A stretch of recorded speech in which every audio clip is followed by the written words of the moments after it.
कौन सी सिम्टम्स ऐसी हैं तो हमें पता चल सकता है कि एक बच्ची जो है इस बीमारी का शिकार हो रही है? PCOS, क्या इसका और जो एक्सेसिव यूज ऑफ ब्रायलर है का कोई रिलेशन है? जो मेंस्ट्रुअल साइकिल होता है वो डिस्टर्ब हो जाता है। पहले हम अगर देखते हैं तो माजी में हमें ये इतना ज्यादा प्रॉब्लम नजर नहीं है, और अब ये बहुत ज्यादा है, ये यंग बच्चियां भी इसका शिकार हैं। तो इसकी क्या वजह लगती है आपको? कौन कौन सी हमारी ग़िज़ाएं ऐसी हैं जो तरह के जो मसाइल है ख़वातीन के अंदर, लड़कियों के अंदर वो पैदा कर रही हैं?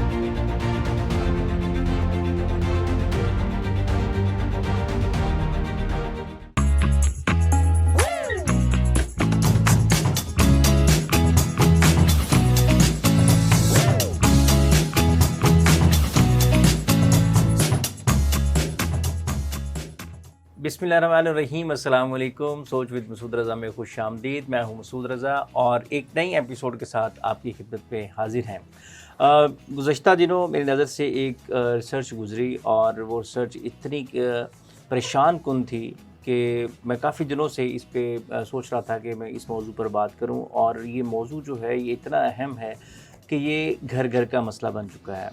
जो रिसर्च मैंने पढ़ी वो ये थी कि ब्रायलर का जो ज़्यादा इस्तेमाल है, एक्सेसिव यूज़ ऑफ ब्रायलर है, जो वाइट मीट है उसका ज़्यादा इस्तेमाल जो है वो बच्चों में जो हार्मोनल इश्यूज़ हैं वो पैदा कर रहा है, स्पेशली बच्चियों के अंदर, जिसकी वजह से PCOS के बहुत ज़्यादा इश्यूज़ पैदा हो रहे हैं। नौजवानों के अंदर जो फर्टिलिटी लेवल है वो बहुत ज़्यादा मुतासिर होता है। तो मैंने सोचा कि इस पर बात की जाए और मैं काफ़ी दिनों से एक ऐसे गेस्ट की तलाश में था जो इसके ऊपर, इस टॉपिक के ऊपर ग्रिप रखता हो। तो definitely today we are having doctor Hafsa Nazir Ahmad. She is a dietitian. इस टॉपिक के हवाले से वो काफ़ी कमांड रखती हैं कि डाइट हमारी जो फर्टिलिटी है उसको किस तरह से मुतासिर करती है। तो आज हम इस टॉपिक से रिलेटेड जितने भी क्यूरीज हैं, जितने भी इश्यूज़ हैं, उसके हवाले से बात करेंगे। डॉक्टर साहब, welcome to Soch with Masood. Thank you so much. कैसी हैं आप? जी अल्हम्दुलिल्लाह, thank you so much. You are looking gorgeous. बहुत शुक्रिया, thank you. You are what you eat, आप वही हैं जो आप खाते हैं। वंडरफुल। तो ये हम आज हमें भी बताना है आपने कि हम कैसे खूबसूरत भी नज़र आ सकते हैं और इंटरनली तौर पर और फिज़िकली और मेंटली तौर पर कैसे सेहतमंद और तवाना रह सकते हैं। डॉक्टर साहब, एक रिसर्च पिछले दिनों मैंने देखी और उसमें ये था कि जो ब्रायलर मुर्गी है वो आपके बच्चों के लिए एक तबाही का ज़रिया है। तो इज़ इट ट्रू? अच्छा डॉक्टर साहब, मेरा मानना ये है कि ये बड़ा ही कंट्रोवर्शियल टॉपिक हो जाएगा। असल में अगर मैं ये आज बोल दूं यहाँ पे कि ब्रॉयलर नुकसानदेह है, तो बहुत सारी ऐसी फैमिलीज़ हैं जिनके पास और कोई प्रोटीन का सोर्स ही नहीं है। वो देसी चिकन तो वो अफोर्ड ही नहीं करते। बच्चे हैं, ग्रो कर रहे हैं, वो वीक में 1-2 दिन जो है वो चिकन बना लेते हैं और वो सालन खा लेते हैं।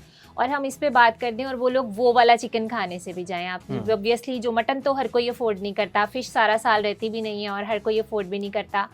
तो मेरा ख्याल है कि उस ब्रॉयलर चिकन को हम किस तरह से पका रहे हैं ये ज़्यादा मैटर करता है। यूज़ ओवर यूज़ है। हाँ। अब आप एक फैमिली है, एक मीडियोकर फैमिली है या बिलो मीडियोकर फैमिली है, उन्होंने अगर वीक्स में 3 दफ़ा चिकन का सालन पका लिया है, उनके घर सालन आया है और वो पक गया है और उसका कुकिंग मेथड भी उनका अच्छा था और उन्होंने चिकन खाना है, तो मेरा ख्याल है कि वो उस हद तक नुकसान नहीं देगा एज़ कम्पेयर टू एक फैमिली है। आप देखिए उनके बच्चे डेली जो है वो उसी चिकन को प्रोसेस्ड फॉर्म में खाते हैं और वो डेली खाते हैं। बहुत सारे मैंने बच्चे देखे हैं आजकल स्कूल में। मेरे पिछले दिनों मेरे स्टूडेंट्स ने लंच सर्वे प्रोग्राम किया तो सब बच्चों के लंच बॉक्स में जो है वो चिकन था। और आपने देखा आजकल जो बच्चियां हैं उनमें बहुत जल्दी ये मेंस्ट्रुएशन आ रही है। 10-10 साल की बच्चियां जो हैं उनमें मेंस्ट्रुएशन आ रही है। 9 ईयर्स की बच्चियां जो हैं वो जवान हो रही हैं। हमारे दौर में 14-15 साल ऐसे ही गुजर जाते थे, इन चीज़ों का पता भी नहीं होता था। तो उसमें एक सोशल मीडिया का भी इम्पैक्ट है कि लोग थोड़ा जल्दी मैच्योर हो रहे हैं, लेकिन उसमें सबसे ज़्यादा डाइट मैटर कर रही होती है। तो वहाँ आपको चिकन नुकसानदेह हो रहा होता है। मॉडरेशन में ठीक है, if you are using in moderation. और आप ये भी ख्याल रखें कि जहाँ से आप चिकन लेके आए हैं वो वहाँ पे प्रॉपर सर्टिफाइड जगह है, वहाँ पे ठीक तरीके से चिकन बिक रहा है और आपको ये कंफर्मेशन है। क्योंकि ब्रॉयलर चिकन भी जो है उसको 2 तरह से इस्तेमाल किया जाता है, 2 तरह से ग्रो किया जाता है। एक तो वो है जिनमें स्टीरॉयड इंजेक्ट किए जाते हैं, लेकिन बहुत सारी जगहों पे ऐसा चिकन भी अवेलेबल है जहाँ पे सिर्फ वो फीड उनको अच्छी वाली दी जाती है। अगर वो आप फीड किसी नॉर्मल बंदे को भी दें वो भी इतनी जल्दी ग्रो करेगा। तो वो फीड जो है उसमें किसी किस्म के स्टीरॉइड्स नहीं भी होते, वो फीड सेफ होती है। अगर आप वो वाला चिकन ला के भी खिला रहे हैं तो इट्स सेफ। तो हमेशा याद रखना है कि मॉडरेशन बहुत ज़्यादा इंपॉर्टेंट है, और दूसरी चीज़ जो उससे भी ज़्यादा इंपॉर्टेंट है आपका कुकिंग मेथड, कि आप उसको किस तरह से पका रहे हैं। आप उसी फूड को प्रोसेस्ड फॉर्म में लेके जा रहे हैं, या फॉर एग्जांपल अगर मेरे घर चिकन आता है या मेरे बच्चे कहते हैं कि मुझे चिकन, मैं प्रेफर करूँगी मैं अपने बच्चों को उसी चिकन की कोई सब्जी बना दूँ, ठीक है, वो स्टीम फॉर्म में होनी चाहिए। मैं उस चिकन को स्टीम करके दही में दे दूं अपने बच्चों को, या मैं उसका सालन बना के दे दूं, एज़ कम्पेयर टू अगर वही चिकन किसी और के घर आ रहा है, बच्चे विंग्स खाएंगे और वो इतने ज़्यादा तेल में फ्राई करके खाएंगे, उसमें इतना ज़्यादा ट्रांस फैट आएगा। अगर आप फर्टिलिटी के हवाले से या हार्मोन्स के हवाले से बात कर रहे हैं तो वो वाला फ़ैट बहुत ज़्यादा नुकसानदेह है। और इसी तरह अगर आप फीमेल्स के भी हार्मोन्स के हिसाब से बात कर रहे हैं, वही उसका चिकन पकौड़ा बना के खा रहे हैं या उसको बर्गर्स की फॉर्म में या उसको मज़ीद जो है वो प्रोसेस्ड करके खा रहे हैं, तो मेरा ख्याल है कि उससे आपके हार्मोन ज़्यादा इफ़ेक्ट हो रहे होते हैं। PCOS अगर हम बात करें, क्या इसका और जो एक्सेसिव यूज़ ऑफ ब्रायलर है इसका कोई रिलेशन है आपस में? डॉक्टर साहब अगेन मेरा ख्याल है कि इन दोनों का जो रिलेशन है उससे ज़्यादा कुकिंग मेथड में प्रॉब्लम है। अगर एक मैं फ़ीमेल कहूँ उसका सेडेंट्री लाइफस्टाइल है, एक बच्ची है वो बड़ी हो रही है, वो उसकी कोई फ़िज़िकल एक्टिविटी नहीं है, वो जंक फूड ज़्यादा इस्तेमाल करती है, वो डेली बाहर से खाना आ रहा है उसके घर, डिफरेंट किस्म की वो मतलब ऑर्डर कर रही है, उसका खाना आ रहा है, वो शुगर्स का इंटेक उसका बहुत ज़्यादा है। पॉलीसिस्टिक ओवेरियन सिंड्रोम जो है वो डायरेक्टली रिलेट करती है आपकी बॉडी के इंसुलिन लेवल्स में। आपकी बॉडी में इंसुलिन ज़्यादा सिक्रीट होना शुरू हुई, हाइपर इंसुलिनीमिया हुआ, जिसकी वजह से रेजिस्टेंस होना बॉडी में शुरू हुई। उसकी वजह से फीमेल्स में जैसे एस्ट्रोजन डोमिनेंट होता है और मेल में टेस्टोस्टेरोन डोमिनेंट होता है, लेकिन इस प्रॉब्लम में जो है वो फीमेल में टेस्टोस्टेरोन के लेवल्स हाई होना शुरू हो जाते हैं जैसे ही बॉडी में इंसुलिन बढ़ती है।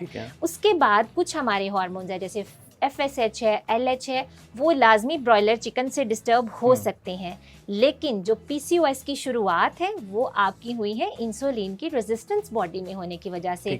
उसमें एक्सेसिव थोड़ा सा आप साथ ऐड कर दें कि ब्रॉयलर के अलावा कौन कौन सी चीज़ें इसकी वजह बनती हैं? वो सबसे बड़ी चीज़ शुगर इंटेक, जिसमें खाने पीने में शुगर्स का मतलब सिर्फ चीनी नहीं है, शुगर का मतलब जितनी भी ड्रिंक्स आपके घर आ रही हैं, ड्राई मिल्क चाय में बहुत ज़्यादा इस्तेमाल किया जाता है। और आप देखें लोग चाय पीते हैं तो उसमें ड्राई मिल्क डाल के, बच्चों को ना पसंद होते हैं, डिफरेंट किस्म के ब्रांड्स है ड्राई मिल्क के, वो खाते हैं, उनको चम्मच से खाना अच्छा लग रहा होता है, उसमें ऑलरेडी इतनी शुगर होती है, वो चाय बनाते हैं उसमें इतनी सारी चीनी डालते हैं। उसके अलावा ब्रेड, पास्ता, मैकरोनी, नूडल्स, चावल, ये सब चीज़ें कार्बोहाइड्रेट्स और शुगर ग्रुप में आती हैं।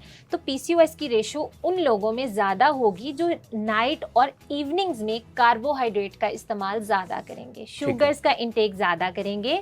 और उससे भी ज़्यादा मेरा ख्याल है कि PCOS उन फीमेल्स में बढ़ेगा जो रात को कार्बोहाइड्रेट्स लेट नाइट तक जाग के खाएंगे, रात को नहीं सोएंगे, स्लीपिंग साइकिल डिस्टर्ब होगा, जिसकी वजह से हार्मोन जो है उनका रिवर्सल होना शुरू हो जाएगा। उन फीमेल्स में एस्ट्रोजन और टेस्टोस्टेरोन की रेशो ख़राब होगी, फीमेल में टेस्टोस्टेरोन हाई होगा, और सबसे पहला जो सिम्टम आजकल आता है वो यहाँ से बाल झड़ना शुरू हो जाते हैं। फीमेल्स के माथे से कई हिस्से से बाल झड़ते हैं, ये वाला एरिया अक्सर बच्चियों का बहुत बहुत डार्क नज़र आ रहा होता है।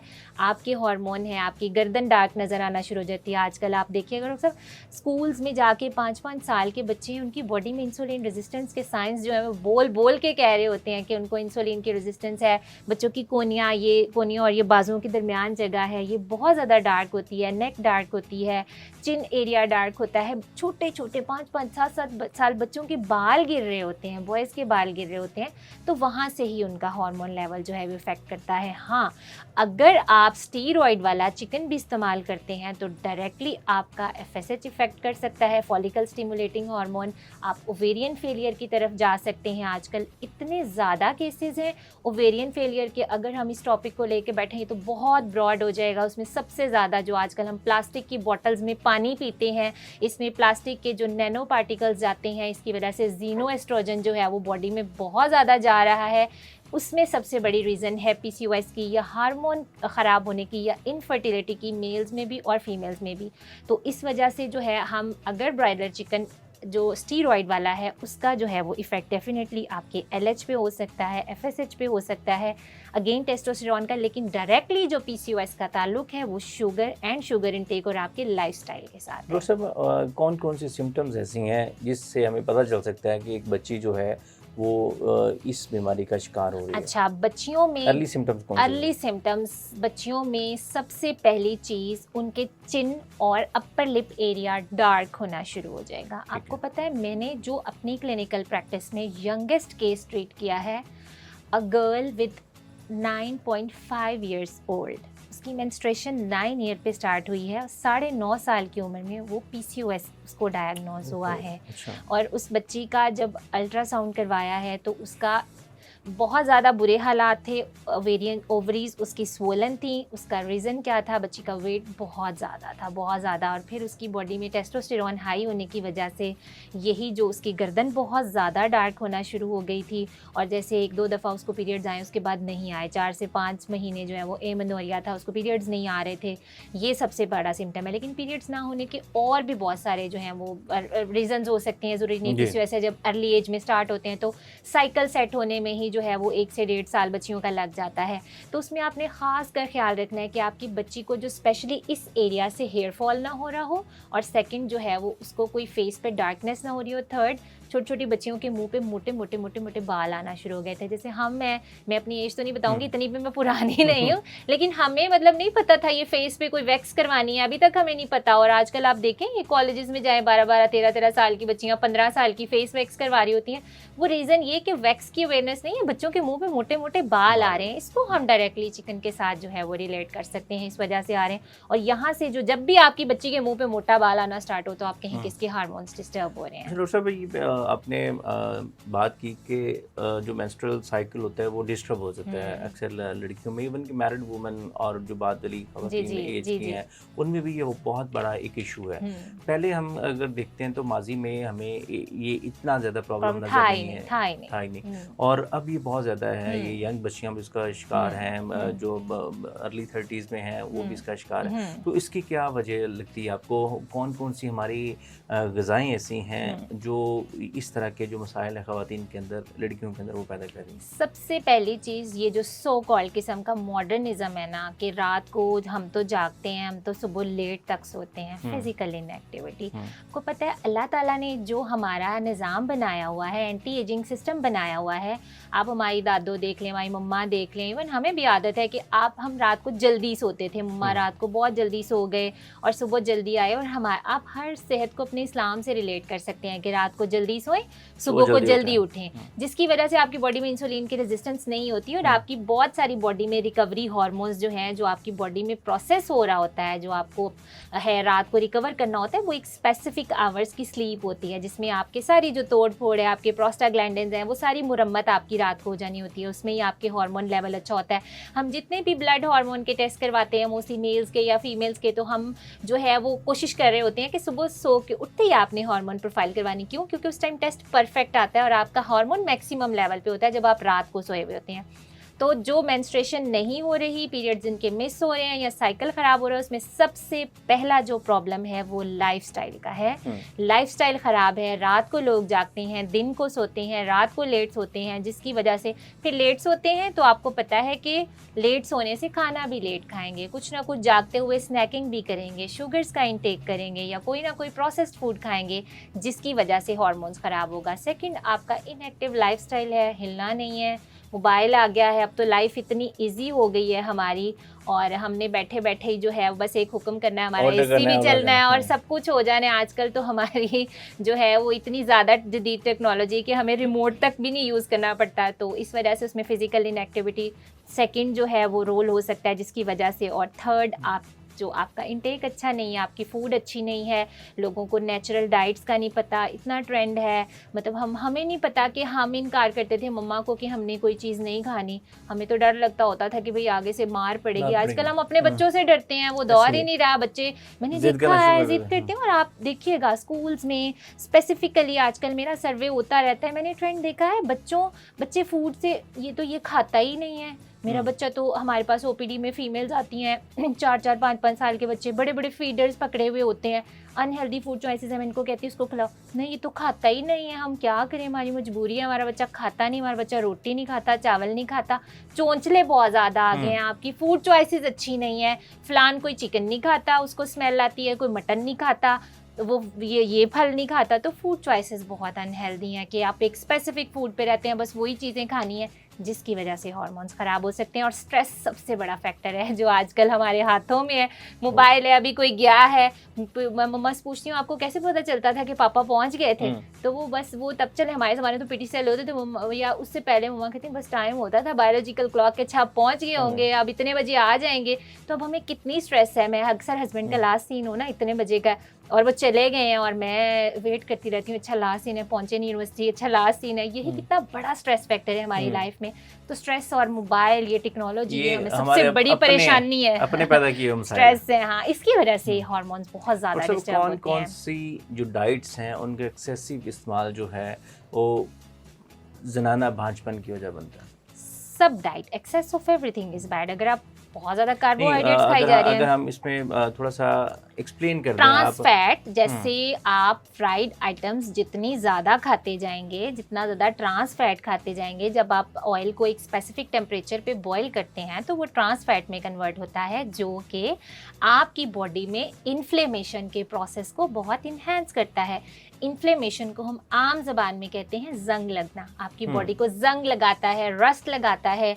तो जितनी भी फ्राइड आइटम हैं, जितनी प्रोसेस्ड आइटम हैं जिसमें स्पेसिफिक किस्म के फ्लेवर इन्हांसर्स हैं, सबसे बड़ी बीमारी है उसमें डिफरेंट किस्म के इंस्टेंट नूडल्स, जो कि सबसे ज़्यादा ख़तरनाक हैं। इसमें कुछ ऐसे रॉक्सा मसाले यूज़ किए जाते हैं स्पेसिफ़िकली आपके बच्चों के ब्रेन पे अटैक करते हैं कि नेक्स्ट टाइम उनको उस नूडल्स की ही क्रेविंग होती है। आपको पता है, मैंने ये टेक्निक पकड़ी हुई है, 6 माह के बच्चे जो नहीं खा रहे होते ना, मैं कहती हूँ कि तो थोड़ा सा इंस्टेंट नूडल वाला ना मसाला खाने में डाल के दें, बच्चे भाग भाग के वो खाना मील खाना शुरू कर देते हैं।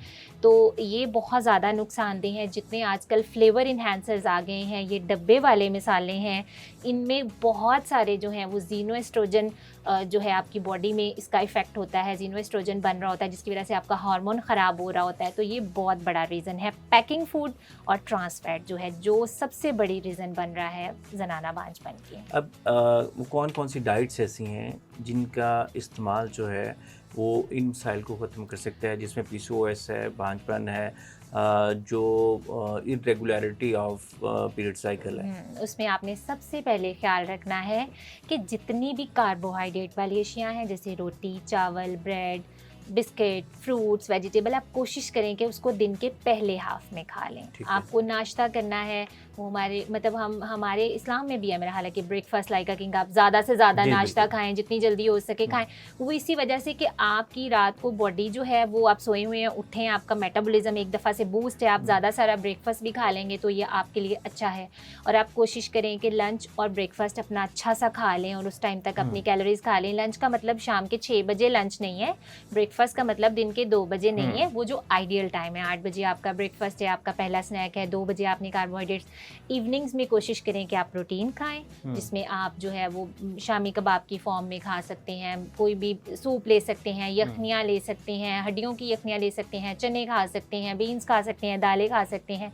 तो moderation is very important. PCOS के लिए जो मिनरल बहुत ज़्यादा इंपॉर्टेंट है, एक तो जिंक बहुत इंपॉर्टेंट है। जिंक आप किसी भी फॉर्म में ले सकते हैं, सप्लीमेंट की फॉर्म में भी, नट्स की फॉर्म में भी ले सकते हैं। और इसके साथ साथ फॉलिक एसिड का इस्तेमाल अगर हम करें तो उससे जो है वो हम PCOS से बच सकते हैं। तो हमारे जितने भी फल सब्जियां उसमें फॉलिक एसिड एक्सेसिव मौजूद है। थैंक यू डॉक्टर साहब, बहुत शुक्रिया, आपने कीमती टाइम हमें दिया। नाज़रीन, उम्मीद है कि आपको आज के एपिसोड पसंद आई होगी और जितनी अच्छी इन्फॉर्मेशन और जितनी कैलकुलेटेड और वेल आर्टिकुलेटेड इन्फॉर्मेशन डॉक्टर साहब ने दी हैं, अगर इस पर अमल पैरा होना शुरू हो जाएँ तो हम अपनी बच्चियों का जो मुस्तकबिल है उसको महफूज कर सकते हैं। आज की पॉडकास्ट से इजाज़त दीजिए, फिर हाजिर होंगे एक नई एपिसोड के साथ। अल्लाह ने के बाद।